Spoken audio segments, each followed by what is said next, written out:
Racist cop slammed his baton through a car window, not knowing it belonged to Big Shaq's mom.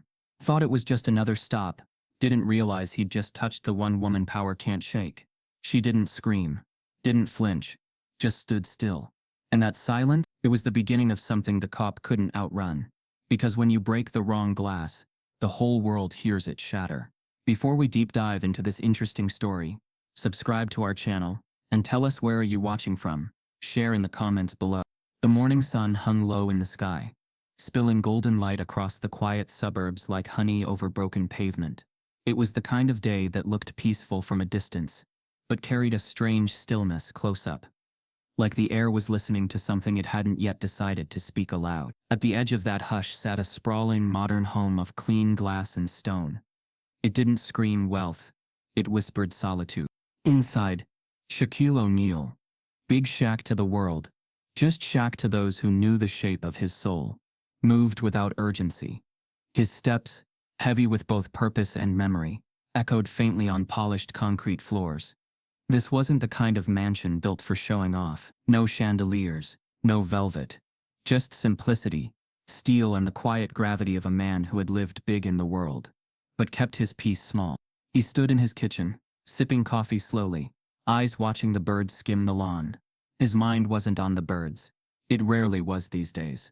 His thoughts turned, as they often did in the early hours, to his mother, Lucy, a woman carved from prayer, toughness, and something divine that didn't bow to time or injustice. She raised him in rough neighborhoods with soft hands. A single mother, working 2 jobs, moving mountains without ever moving her voice above steady. She gave him roots before wings, and discipline before applause. The smell of coffee reminded him of those early mornings, when he was still too tall for his cot, and she was already dressed in her bus uniform, humming gospel before sunrise. She never begged for miracles. She was the miracle, and Shaq never forgot it. Across town, Lucille's day was already in motion. Her old sedan rumbled down the road like an aging blues singer, not fast but full of soul. The paint was chipped, the glove box jammed shut, but it got her to where she needed to be. Today, like every Tuesday, that place was the Maple Junction Community Youth Center. She'd been volunteering there since retirement, leading workshops, comforting mothers, mentoring teens with hands twitching toward trouble. Her face was well known, her kindness, even more so. But this morning, as she pulled to a stop at a faded red light, she felt something different. It wasn't the traffic. It wasn't the engine sputtering as it always did when idling too long. It was the feeling of being watched, not by neighbors or strangers, but by scrutiny itself. A black and white cruiser was parked diagonally at the far end of the block. It hadn't moved in 15 minutes. She'd noticed it in her rearview mirror when she left the corner mart earlier.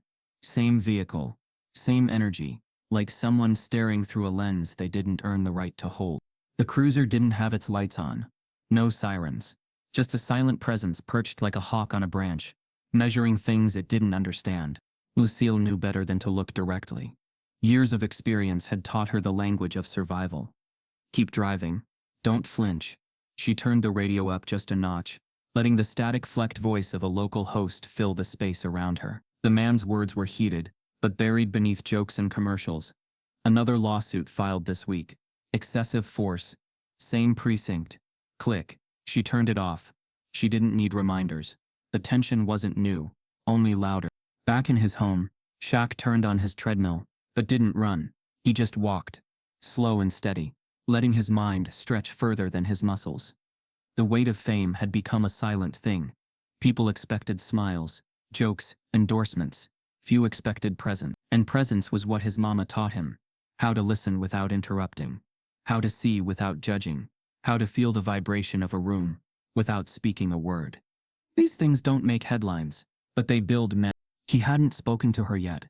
That morning, he planned to call after her shift at the center. He always let her have her mornings. She liked her independence, and he respected it. Down the block from the youth center, a different kind of morning was shaping. Inside the cruiser, Officer Cole Braddock gripped the wheel tightly. He was new to this area, transferred from a quieter district after an internal investigation that never went public. He wasn't a bad man in his own mind, just a rules man, order above nuance, control above comfort. He watched Lucille's car idle too long. watched her hesitate at a stop sign 2 blocks earlier, watched her drive like she had nothing to hide, which to him meant she was hiding something. His grip on the wheel tightened again. Somewhere between fear and pride, suspicion bloomed. It wasn't personal. It was reflex. Lucille turned into the center's lot, unaware she was being tracked in thought, if not in motion. She parked and sat for a moment longer, fixing the clasp of her handbag, adjusting the strap of her watch. She glanced up once toward the street, where the cruiser now crawled forward at a snail's pace. A small frown played across her lips, not anger, something more resigned, like an old soldier eyeing a battlefield she knew too well. Inside, the center buzzed with its usual rhythm. Laughter from the kitchen, someone sweeping in the hallway. A kid on a skateboard rolled past the front stoop. Life unbothered. Lucille stepped out of her car with the grace of someone who'd survived storms too vast to name. She greeted the janitor by name, handed a sandwich to a kid without saying a word, and went inside.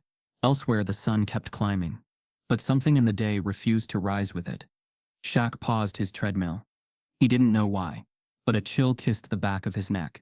He checked his phone. No messages, no missed calls. Still, he felt it, like a distant chord had been struck out of key. Something was off. He couldn't name it, but he trusted it. In that moment, 2 cities moved side by side. One of power, one of watching, both unaware that by sundown everything quiet about this day would become unbearably loud. And somewhere down the block, a cruiser turned the corner again. Too slow, too certain, not knowing whose mother it was watching. Not knowing it had already crossed a line it couldn't see. The weight of the morning wasn't in what had happened. It was in what was coming, and it was coming fast. Introducing the conflict. Officer Cole Braddock adjusted the tight collar of his uniform as he slid into his cruiser that morning, his jaw set in a firm line. The neighborhood was unfamiliar, dense with stories he didn't know and rhythms he hadn't yet learned. His past post had been quieter, slower calls, fewer eyes, more deference. But this new beat was different. No one seemed impressed by the badge here.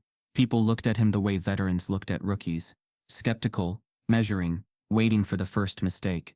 And Cole hated being measured. He had the textbook look of a law enforcer still stuck in theory, clean-shaven, rigid back, knuckles always slightly tensed, eyes trained to see challenge where there was often only caution.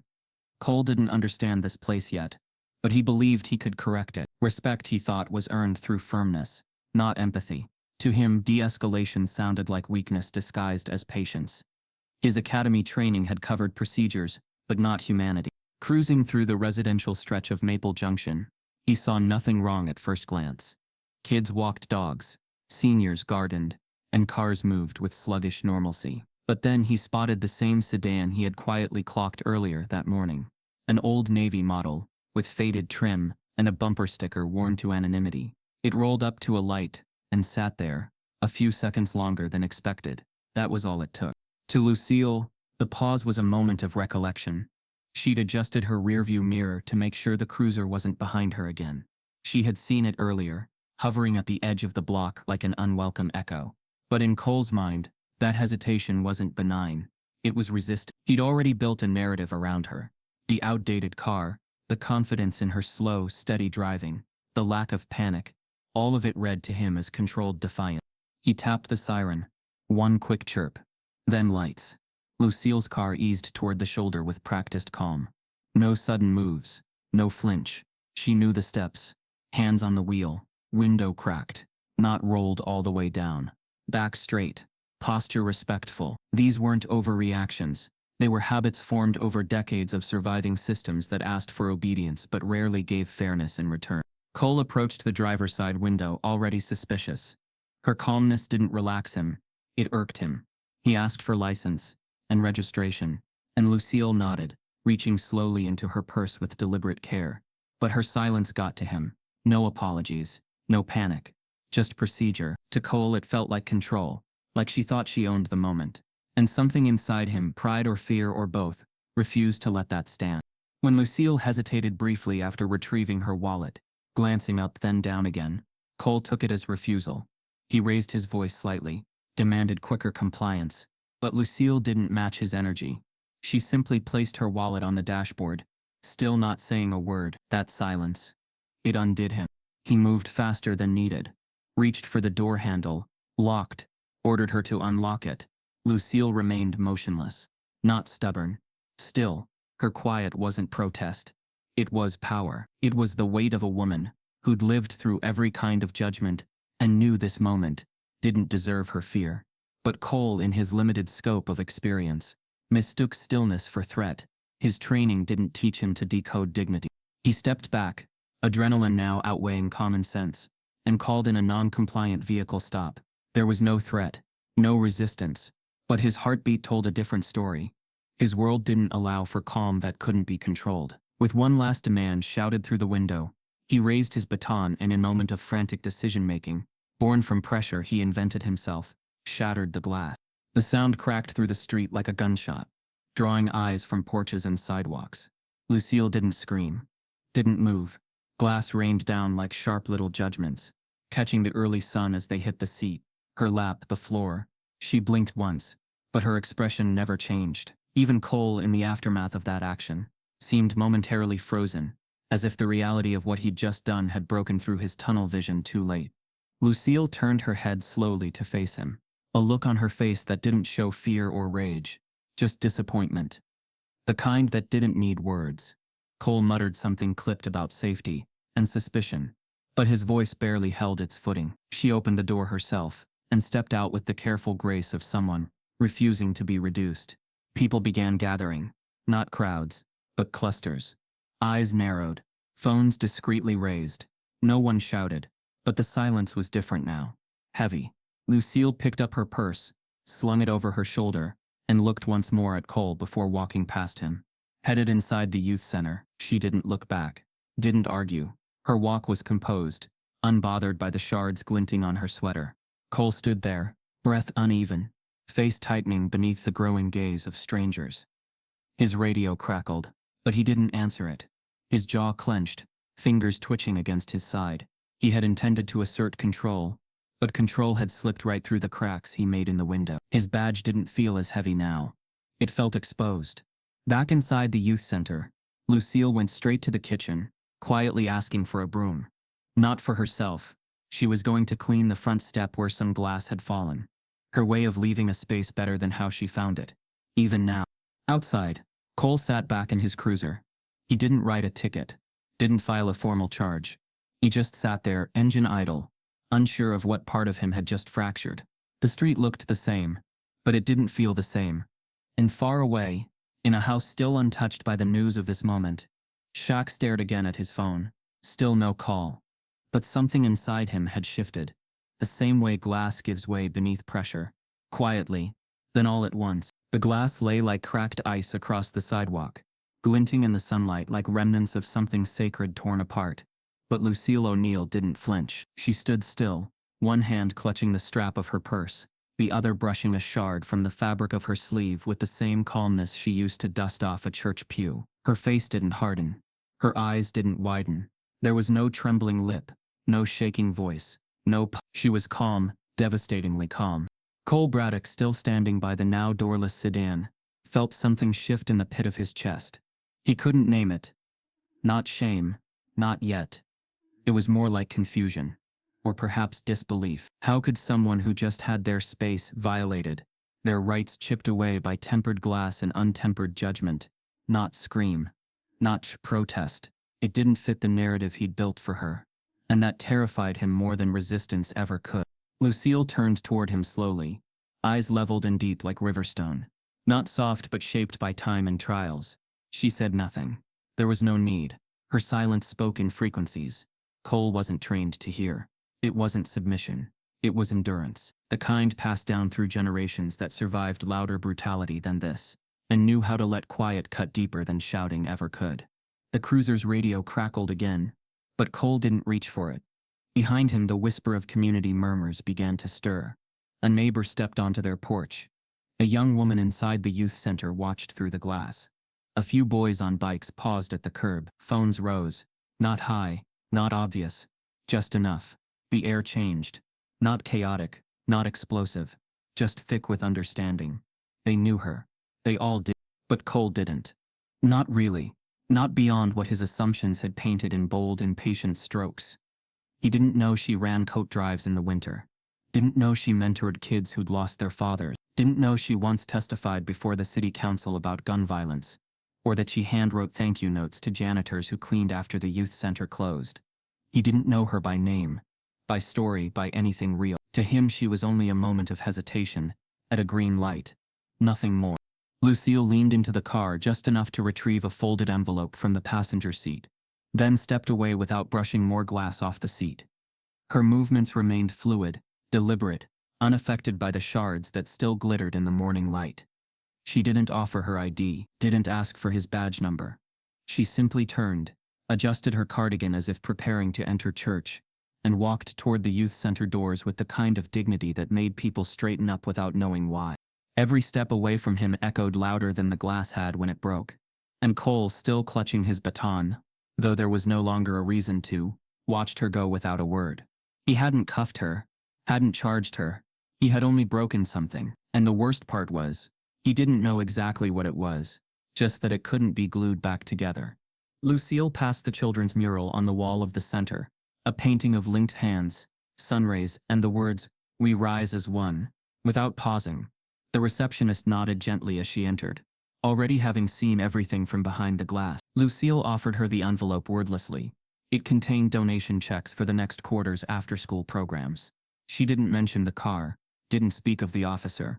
She simply asked, with the smallest smile, whether the kids in room 4 were ready for story time. Outside, Cole got back into his cruiser, his heartbeat uneven. The authority that had filled his chest moments ago, now hollowed into something cold.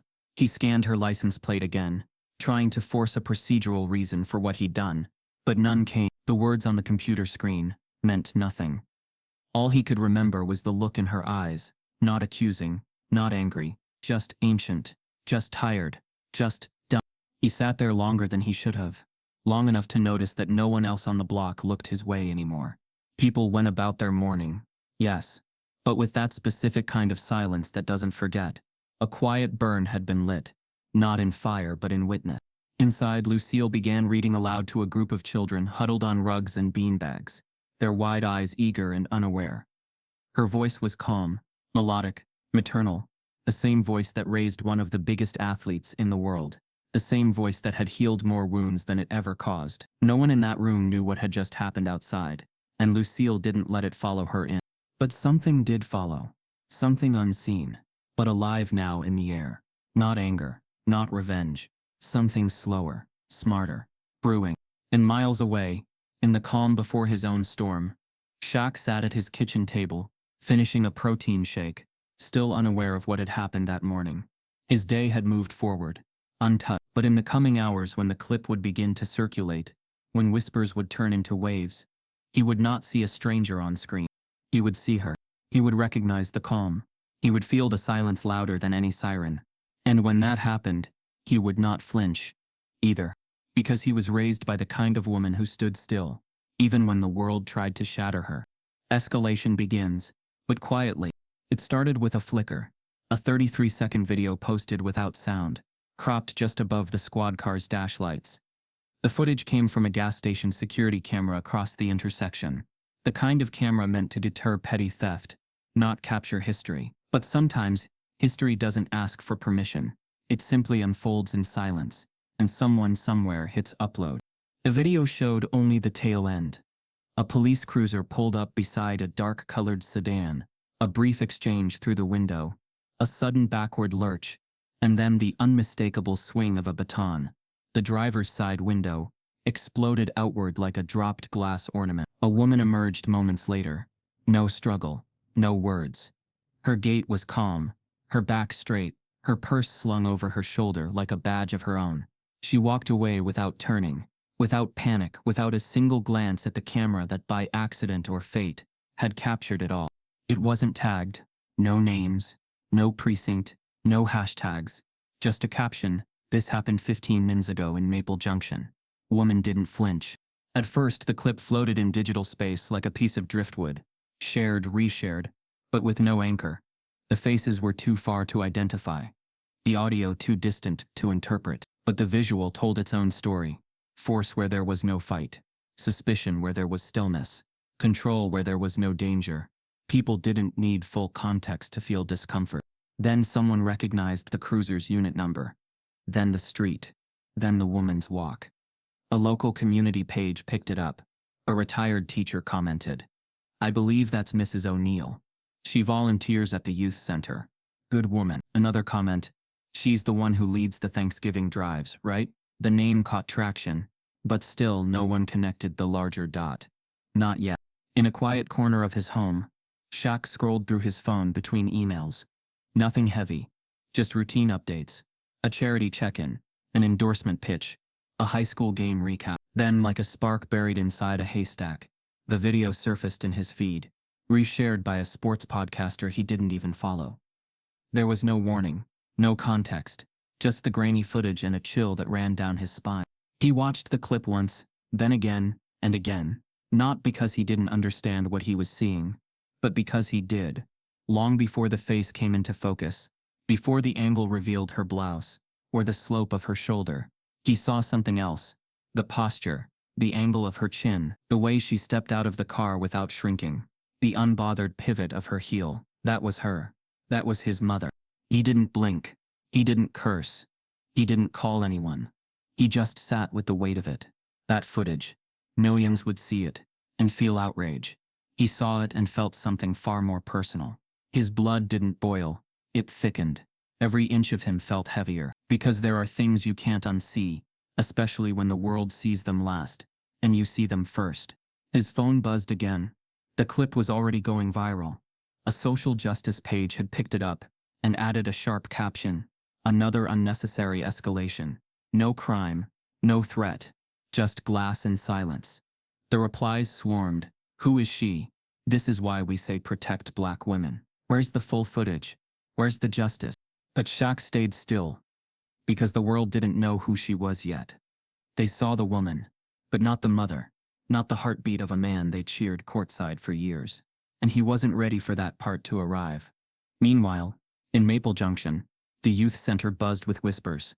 Parents were asking questions, volunteers were receiving texts. Staff checked local news, but nothing had broken there yet. Only the internet knew. But that knowing was enough. The kids hadn't seen the clip. They were still playing tag in the gym, still lining up for juice boxes, still listening to Lucille read from her favorite books, as if nothing had fractured.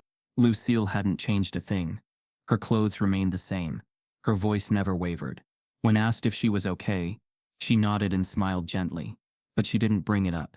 She didn't relive it. She knew that wounds didn't always need broadcasting. They needed tending and time.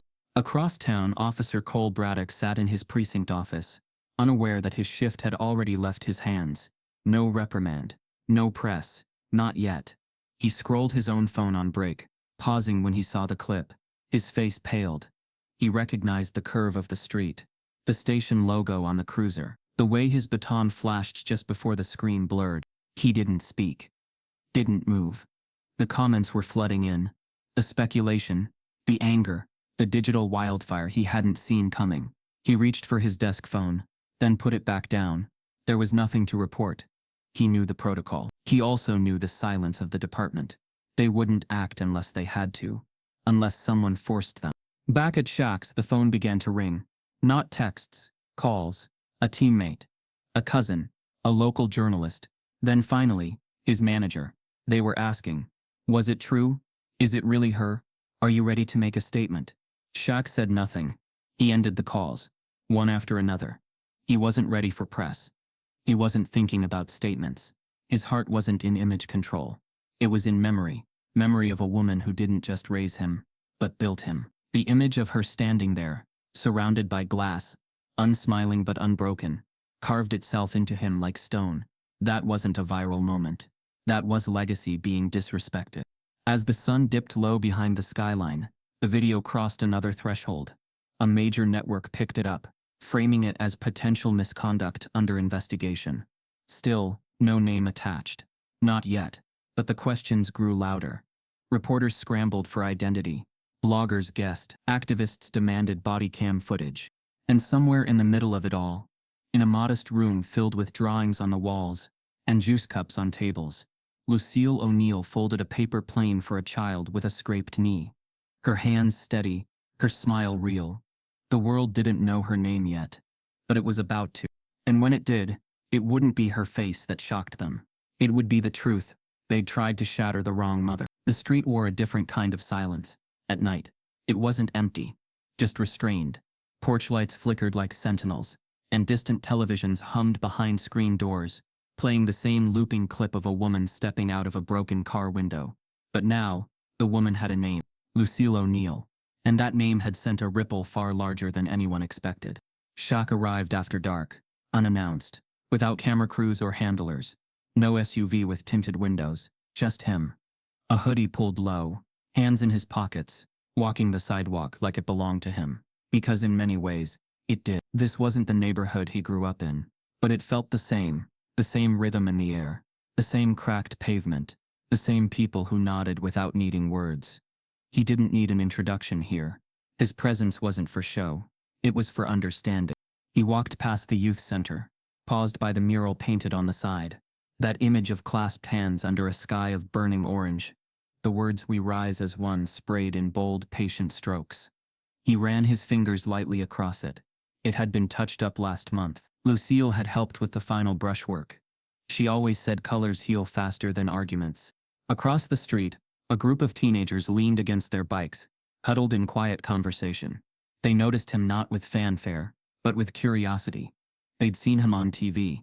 Sure, posters in gyms, cereal boxes, guest spots on late night. But seeing Shaq here, on their street, after what had happened, that was different. That was real. One of them, a lanky kid with braids and paint-splattered jeans, spoke first. "You here 'cause of the clip?" Shaq nodded once. Nothing more. "You mad?" another asked. Shaq didn't answer right away. He just stared down the block toward the spot where the cruiser had pulled up, where the window shattered, where the silence had begun. Finally, he replied, voice low. "I'm here because I listen better in person." That was all it took. The boys let their guard down, not out of fear or awe, but because they felt he was really listening. He didn't ask for details. He didn't retell the incident. He asked what they saw when they watched the clip, what they felt, what they thought people would forget by next week. Their answers came in waves: frustration, fear, numbness, but mostly confusion. Why her? Why now? Why Shaq nodded as they spoke, every answer sinking into him. Then he moved on. Block by block he visited stoops and corners, spoke with grandmothers who remembered Lucille from fundraisers, with barbers who'd trimmed his nephew's hair, with bus drivers, janitors, school aides, people who didn't chase headlines, but lived in the margins of them, every day. They didn't need his height or fame, they needed his ears, and he gave them willingly. He didn't record any of it, didn't tweet, didn't speak about justice or accountability. Not yet. Because Shaq wasn't there to speak for the community. He was there to speak through it. There's a difference, and he knew it. But beneath all that listening, something was building. Not anger, not vengeance, focus. The kind of focus that comes from a slow, smoldering certainty that something needs to change. Not just the incident, but the structure behind it. And for that he needed to understand the other side, the man behind the badge. Cole Braddock. He didn't want a name, he wanted a history. What made a man see defiance where there was only patience? What taught him to equate hesitation with guilt? What system trained a man to mistake stillness for threat? Through quiet calls and private sources, Shaq pulled the file. Not the one on paper, the real one. He learned that Cole had come from a smaller district, transferred after a misconduct claim that had been resolved internally. No official charges, just whispers and sealed documents. The story repeated itself, just in different forms, different uniforms, different zip codes. Cole wasn't unique. That's what made it worse. He discovered Cole had lost his father, at a young age, raised by a single mother, in a town that glorified control and punished vulnerability. That he'd graduated top of his academy class in tactics, but barely passed community engagement. That he kept to himself. No partner stuck around long. No history of overt aggression. Just a pattern of poor instinct under pressure. Shaq took it all in without judgment. Understanding didn't mean excusing. But he believed in knowing your opponent. Not to defeat them, but to expose what they're hiding from. Even from themselves. By midnight, Shaq sat alone on the bench outside the youth center. The streets were empty again, but something had shifted. He'd gathered the pieces. Now came the arrangement. He didn't want interviews. Didn't want Cole fired on a wave of social noise. He wanted more. Exposure. Reflection. Responsibility. The kind of reckoning that doesn't just shuffle names but shakes foundations. He knew how quickly the media cycle could forget. Tomorrow it would be another video. Another outrage. But this was personal. And the world still didn't know how personal. Because Lucille never flinched. And that's what made it echo. Shaq stood, towering in the glow of the mural, and finally let out the breath he'd been holding all night. He wasn't planning war. He was planning truth. Something deeper. Something sharper. And it was coming. Quiet. Precise. The kind of calm that comes right before something loud enough to change everything. The suspenseful shift. Tables begin to turn. Cole Braddock unlocked the front door of his modest gray townhouse on the edge of the city limits, just after 7 p.m., the kind of neighborhood where mailboxes stood in quiet rows, lawns were clipped tight, and porch lights came on without prompt. Safe. Predictable. Neutral. He liked it for those reasons. It was the kind of place where nothing ever arrived unless it was ordered. Pizza, packages, political flyers, but that night, something was waiting for him. Slipped under the door, barely touching the carpet, resting as if it had grown from the silence itself. A plain envelope. No name, no stamp. Just one line, handwritten in neat black ink. You broke something bigger than glass. His hand hesitated above it. He felt a twinge of breathlessness, like the message itself had pulled oxygen from the room. For a full minute he didn't move. Then he picked it up, opened it. Nothing inside, just the sentence. That single, deliberate sentence. It was enough. Cole shut the door behind him, slowly, bolting it out of instinct. His boots thudded against the tile as he moved into the kitchen and dropped the envelope on the table. It didn't feel threatening, but it didn't need to. It was personal. That's what made it feel dangerous. He poured himself water, barely sipped it, staring at the message, like it might morph into something less haunting. The next morning, something else appeared. No envelope this time. Just a small square canvas, painted, not printed, left leaning against his front steps. It was a simple image, 2 hands, open and reaching, not fists, not fingers pointed. Just palms, exposed, human, vulnerable. At the bottom corner in small white script was the phrase, "Be held accountable, not destroyed." Cole glanced around his street, but no one stood watching. No ring camera had picked anything up. No suspicious vehicle out front, just the canvas. Another message that didn't threaten, but stayed. He didn't throw it away. Instead, he brought it inside, sat it on the table beside the envelope, and told himself it meant nothing. But it did. That night, he couldn't sleep. The following day brought another offering. A newspaper clipping, old, faded, slid into his mailbox. No return address. A front-page photo of Lucille O'Neal, at a city hall podium, surrounded by young kids holding signs for literacy, for after-school programs, for peace. The headline read, "One Voice for Many, Retired Educator Leads Local Change." The article spoke of her efforts over the decades, of her quiet fights, of the scholarships she helped fund, the shelters she supported, the legislation she helped push forward. It wasn't activism born of spotlight. It was service born of presence. Cole didn't know how to sit with that, because he hadn't seen a community pillar that morning. He saw what he was trained to see: delay, non-compliance, suspicious behavior. He didn't know her. But now, piece by piece, the world was introducing her to him. Each night after that brought something new. A charcoal sketch left tucked beneath his wiper blade. Lucille holding a child's hand in front of the mural at the youth center. A poem written in Sharpie across a paper bag taped to his garage. If silence is dignity, and force is fear, then what you shattered was never just glass. It wasn't vandalism. Nothing was damaged. Nothing was defaced. It was quiet, elegant, targeted without aggression, and that disturbed him more than if they had screamed in his face. He started pulling curtains tighter, checking locks twice. Not because he felt in danger, but because he felt seen. These weren't protesters. They weren't internet trolls. These were neighbors, artists, writers, people who were telling a story he never asked to be in, but now couldn't escape. At work, whispers started. Officers weren't saying much directly, but the air had changed. One colleague asked offhand if he was good. Another mentioned the video had legs. He brushed them off with silence. He wasn't suspended. He wasn't reprimanded. But that made it worse, because the system was still intact, and yet he was unraveling inside it. Then came the final drop. A voice recording. Left on his voicemail by an unknown number. A young man's voice, steady but soft. "You didn't hit her, but you hit something in us.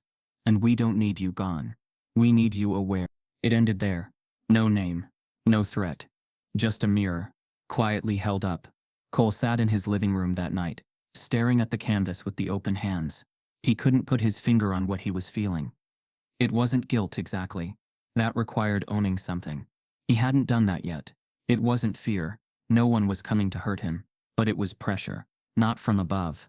Not from authority. But from below. From respect he hadn't earned. From truth he couldn't avoid. The irony twisted in his gut. What haunted him wasn't hatred. It was grace. Lucille hadn't retaliated. Shaq hadn't spoken. The community didn't vandalize his home or smear his name. They gave him context, truth, and they did it with patience. But patience can be louder than rage. It lingers, it builds, and it waits for you to look at yourself in the mirror and see what you've refused to. Cole leaned forward, elbows on knees, palms pressed to his face. He didn't cry, but he couldn't sit still, because the messages weren't about punishment. They were about witnessing, and now he couldn't unknow what he knew. Couldn't unsee who she was. Couldn't pretend his action hadn't splintered something wider than a windshield. His home, once a place of retreat, felt exposed now. Not by force, but by a truth too gentle to ignore. He realized what he feared most wasn't being fired. It wasn't being hated.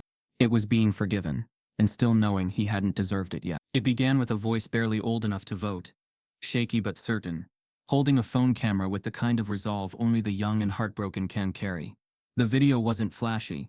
No edits, no filters, no music bed. Just a face, brown-skinned and wide-eyed, standing on the corner near the youth center where everything had unfolded, just days before. Behind him, the mural glowed under a rising sun. "That woman in the video," he said, eyes locked on the lens. "That's Lucille O'Neal. That's Big Shaq's mother." A pause followed, long enough to feel like a challenge. Then he added, "Yeah, that's." He didn't yell. He didn't plead. He just spoke like someone tired of watching dignity get mistaken for silence. And in less than an hour, the internet did what it does best, devoured the truth, wrapped it in urgency, and hurled it across every platform like a signal flare. One voice turned into thousands, then into headlines, then into fire. Lucille O'Neal, mother of NBA legend Shaquille O'Neal, identified as woman in viral police altercation. When Grace gets glass. The story behind the stillness. That was his mom. Shaq's mom. Justice in silence. The story wasn't just viral. It was molten. Social media flooded with side-by-side photos. A young Shaq at his college graduation with Lucille standing tall beside him. Clips from old interviews where he credited her with everything. "My backbone, my counselor, my coach, my Pete." And now, there she was, frozen in grainy footage, walking away from a shattered car window like she had the weight of history in her heels. Suddenly, the narrative changed. The woman in the video wasn't just a woman, she was his mother. A national icon's mother. A humanitarian. A mentor. A living legend in her own quiet right. The system hadn't just misjudged a civilian. It had embarrassed itself in front of an entire nation. One who loved her son like family. News vans swarmed the neighborhood by noon. Satellite trucks parked crooked along sidewalks.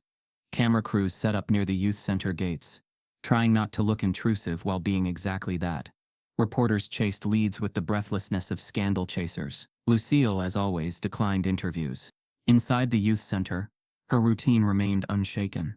She still made sandwiches, still checked homework, still watered the plants near the front window.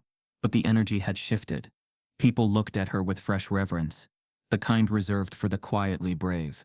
No one brought up the video. They didn't need to. She wore it on her skin like an invisible badge. Meanwhile, across the country, voices erupted. Activists, athletes, former teammates, talk show hosts.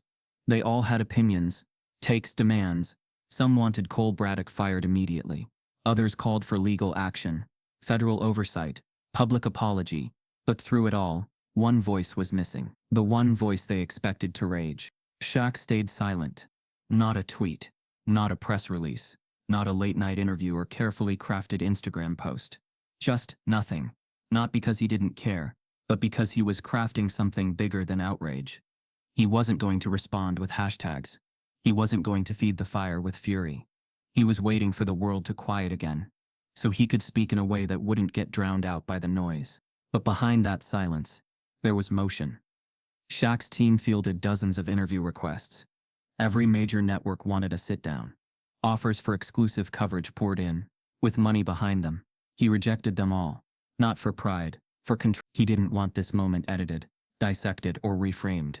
He wanted it felt, in person, unfiltered. So he began to plan. Not a press conference, not a panel, something else, something physical, public, human. A live event, raw and unrehearsed, held not in a studio or stadium, but on the same corner where it all began. No banners, no sponsors, just truth. The logistics came fast. Permits, sound systems, local coordination. He didn't invite the press. He invited people, the community, the kids, the teachers, the elders, the ones who knew Lucille long before the world remembered her name.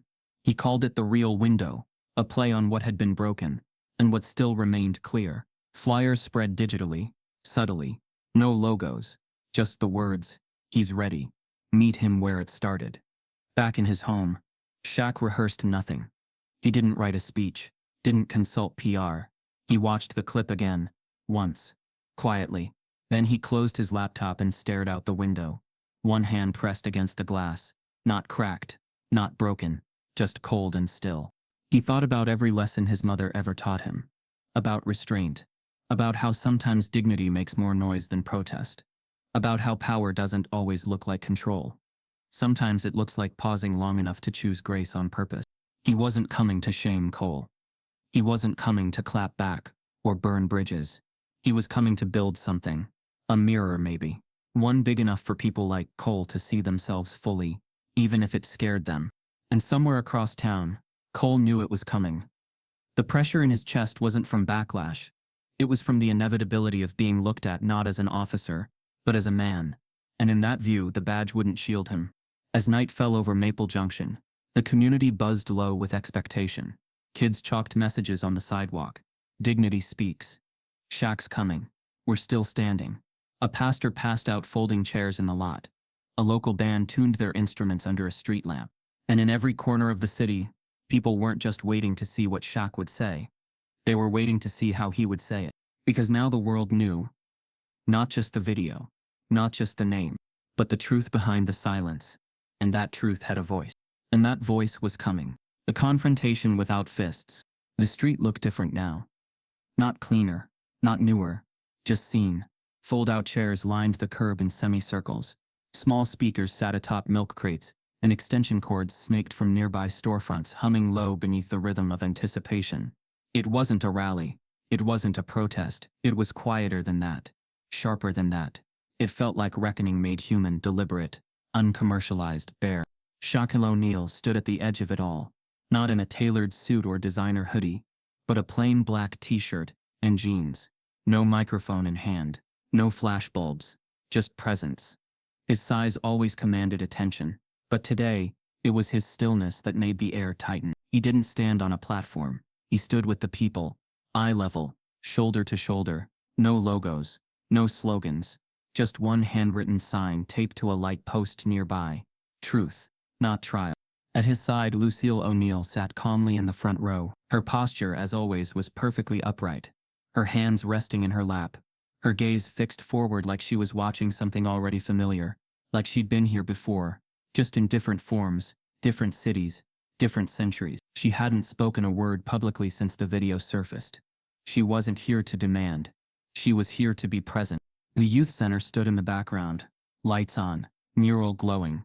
Some of the kids sat on the sidewalk in front, legs crossed, necks craning to watch something they couldn't name yet, but would remember for the rest of their lives.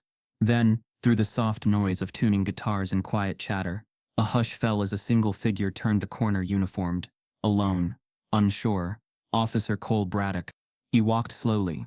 Not because of fear, But because of uncertainty, no one booed. No one blocked him.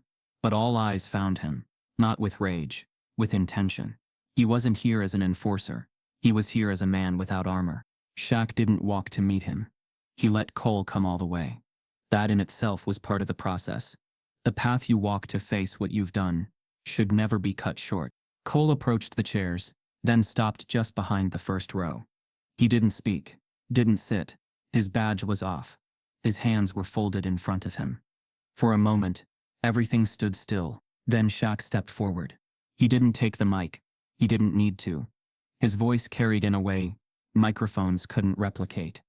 "You don't get to pick how a wound heals," he said, slow and steady. "You only get to decide if you'll face what caused it." He paused, scanning the crowd. "We didn't bring lawyers. We didn't bring headlines. We brought the one thing most systems fear: humanity." A murmur passed through the crowd, not applause, but a kind of exhale. A release of something built up over days, years, lifetimes. Shaq turned to Cole. "You don't know what you did. Not fully. You think it was a window, maybe an overreaction. But that's not what cracked." He gestured gently toward Lucille. "You cracked trust. You cracked memory. You cracked the belief that calmness could protect you." Lucille raised her eyes to meet Cole's. Her voice, when she spoke, was as soft as linen on skin. "You weren't the first to look at me and see something I wasn't. You won't be the last. But I want you to know something." She stood. Slowly. Deliberately. "I raised a man who could crush you," she said, and a chill ran through the silence. "But I didn't raise him too. Because force isn't power. Knowing when not to use it, that's the real test." Cole swallowed. Visibly. His breath hitched. He didn't respond. Not yet. Shaq stepped closer. "We're not here to humiliate you. That would be too easy. We're here to invite you to look deeper. Not into us. Into yourself." Cole's voice cracked slightly when it finally came. "I didn't know who she was." Shaq's jaw set. "That's the problem. You shouldn't have needed to." A ripple of agreement swept through the seated crowd. Not loud but grounded. People shifted forward in their chairs. The tension didn't escalate. It deepened. Cole looked at Lucille again, his eyes glistening now. "I saw a hesitation, and turned it into threat. I was wrong." Lucille didn't blink. "You saw a mirror and mistook it for a weapon." He flinched. Shaq continued. "This isn't about making you a villain. That's too small. This is about giving you the chance to change, and making sure you understand why that chance costs us more than it costs you." There was no cheering, no grandstanding. Just truth, laid bare like wood grain on an open table. Cole sat down then, finally, shoulders folded in, head lowered. He didn't leave. He didn't argue. He sat and listened. For the first time in his adult life, maybe. One by one, community members stood and spoke. Not in anger, but in clarity. A father who watched the clip with his daughter and didn't know what to tell her.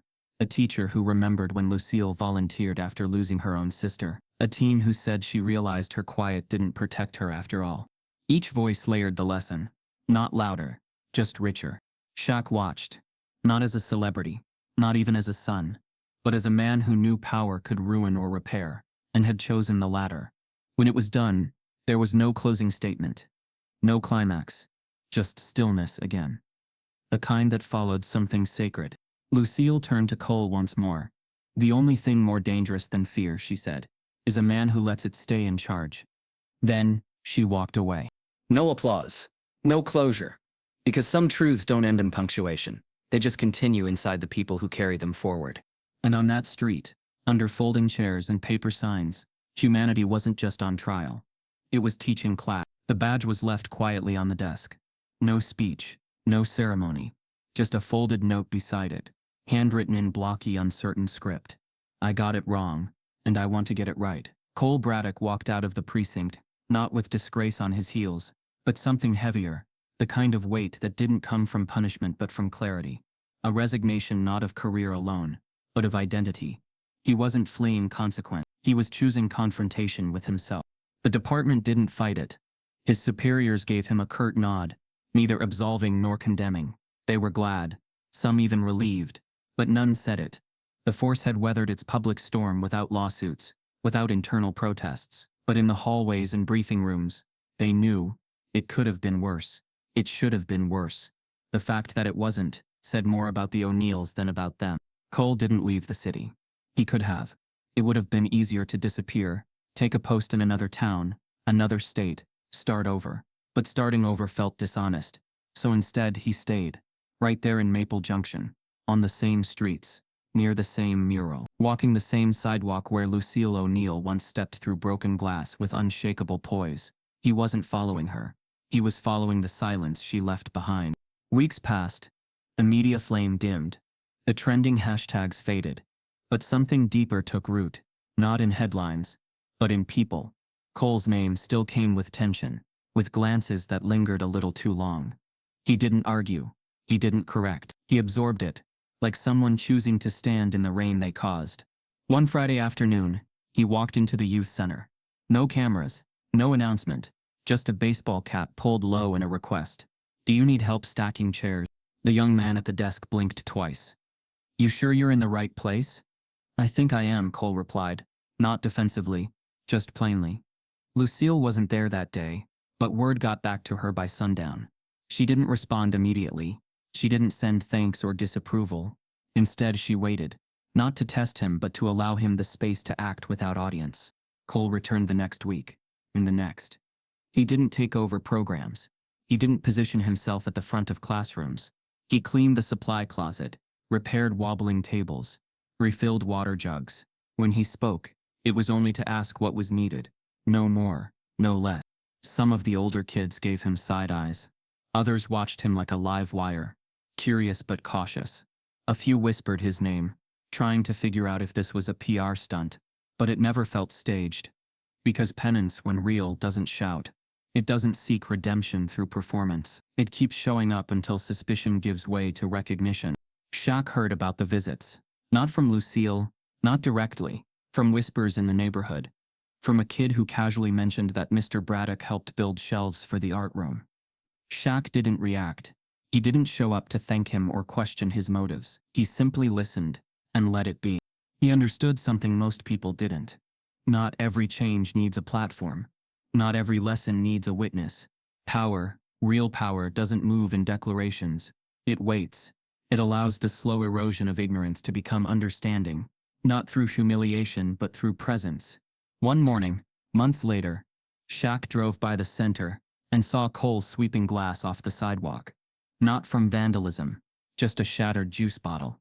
Still, the sight stopped him, not because it was remarkable, because it was honest. A man who once broke a window, now quietly swept up the pieces of someone else's mess. There was a strange poetry in that. Shaq didn't get out of the car. He just watched, then kept driving. That was enough. Lucille, for her part, never acknowledged Cole with grand gestures. She said good morning. She offered a glass of lemonade once. But she never gave him validation. That wasn't hers to give. It was his to earn, piece by quiet piece. In time, the air around Cole began to shift. Not with affection, but with tolerance, then acceptance. One of the kids asked him to join a community paint day. Another asked him to help fix a broken fan. Then, one surprising Thursday, a handwritten card left on his locker read, "Thanks for showing up. It means more than you know." He didn't frame it. He tucked it into his wallet, where the badge used to be. And still, Shaq said nothing publicly. He let the world forget if it wanted to, because what mattered wasn't the apology. It was what came after.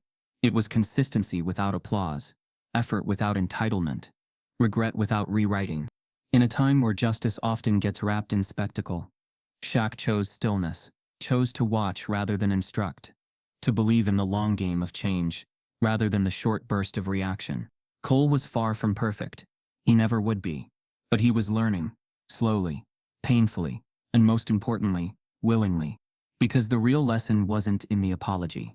It was in what you do once the crowd goes home, and who you become when no one's clapping. Resolution and emotional closure. The new car arrived on a quiet Tuesday morning, parked discreetly at the end of the center's side lot before most of the volunteers had even arrived. It wasn't flashy. No bow, no card, no cameras. Just a sleek silver hybrid with fresh tags and a note folded neatly on the driver's seat. The note didn't mention Shaq's name, or Lucille's, or anything dramatic.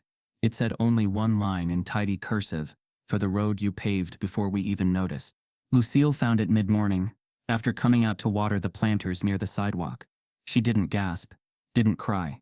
She simply paused, ran her fingers along the door handle, then opened it and sat down inside.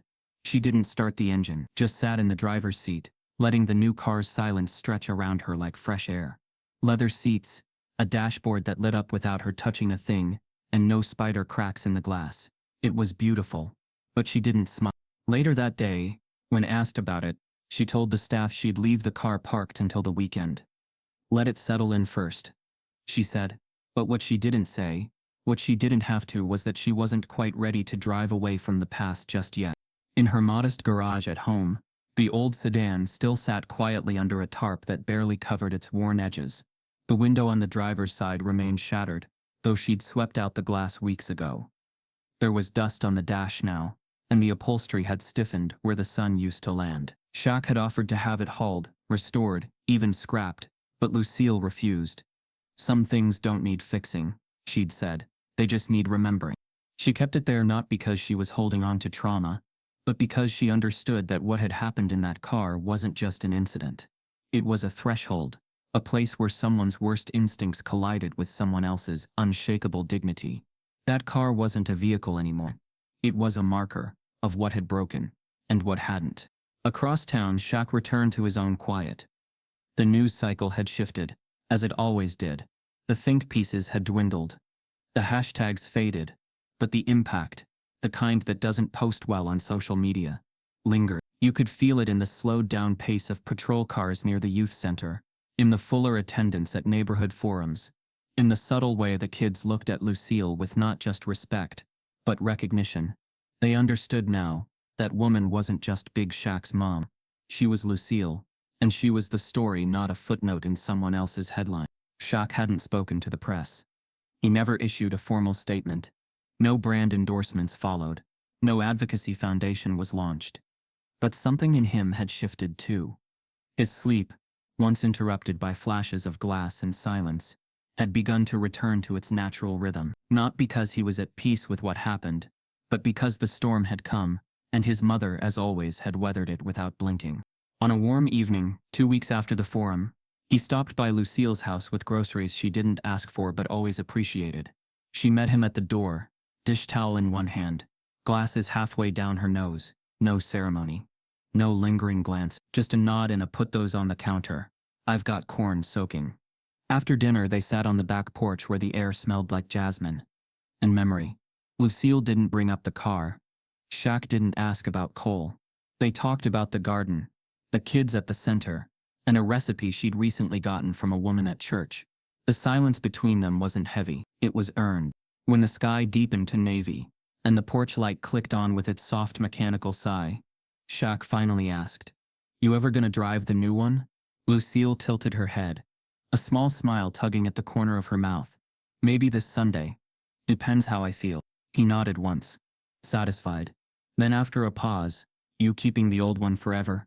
She looked at him, her voice level. "You think I kept your baby shoes for 20 years just because they were cute?" Shaq chuckled, leaning back in the chair, letting her words settle. He knew what she meant. She kept things that mattered, things that told stories, not because they were perfect, but because they reminded her of how far they'd come. She stood and walked back inside, leaving him on the porch. He sat a moment longer, eyes on the stars, thinking about how some things broke loudly, and others broke slow, but either way, what mattered was what you built afterward. Back in the garage, Lucille sometimes opened the car door just to sit inside. Not often, just on the days when the world felt too smooth, too eager to move on. She didn't mourn it, she honored it, because that shattered glass wasn't just damage, it was evidence of restraint, of injustice, of dignity that didn't demand attention but commanded it. The world wanted to write its own ending. Justice served. Apologies made. Lives moved on. But Lucille knew better. Justice isn't always about punishment. Sometimes it's about pause. About looking at the damage and refusing to clean it up so quickly that you forget what caused it. And as for Shaq, he went back to his own lane, not untouched, but unshaken. He had stood still while the storm circled.